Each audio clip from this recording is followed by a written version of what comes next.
جو کل فیصلہ جو آیا ہے اس حوالے سے یہ ایوان کیا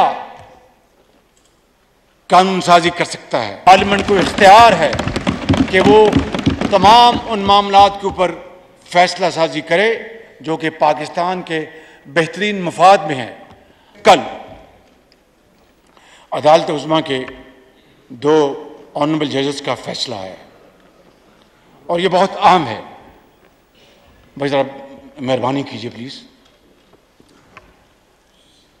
اور یہ فیصلہ جناب اسپیکر جو اناؤنس کیا ہے جسٹس منصور علی شاہ صاحب نے اور جسٹس جمال خان مدوخیل صاحب نے، انہوں نے یہ کہا ہے کہ جو جناب اسپیکر جو فیصلہ جو اس معاملے میں جو لیا گیا وہ 4-3 سے ہے، یعنی 4 ججز نے حق میں فیصلہ دیا ہے، 3 ججز نے خلاف دیا۔ یہ 3-2 نہیں ہے یا 5-2 نہیں ہے۔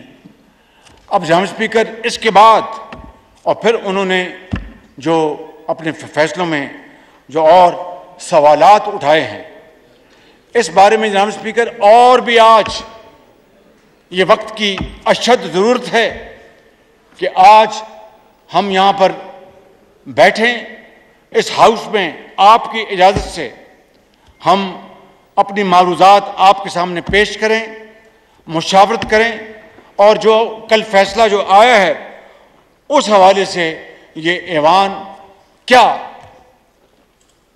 قانون سازی کر سکتا ہے۔ آفٹر آل یہ پارلیمنٹ ہے، پارلیمنٹ کو اختیار ہے کہ وہ تمام ان معاملات کے اوپر فیصلہ سازی کرے جو کہ پاکستان کے بہترین مفاد میں ہیں۔ اب ان آنریبل ججز کے کل کے فیصلے کے بعد جو انہوں نے بڑی تفصیل سے بیان کیا ہے، میں سمجھتا ہوں کہ عدلیہ سے کے اندر سے اٹھنے والی یہ جو آوازیں ہیں، گفتگو ہے، اس کے نتیجے میں جناب اسپیکر یہ ایک امید کی نئی کرن ہے۔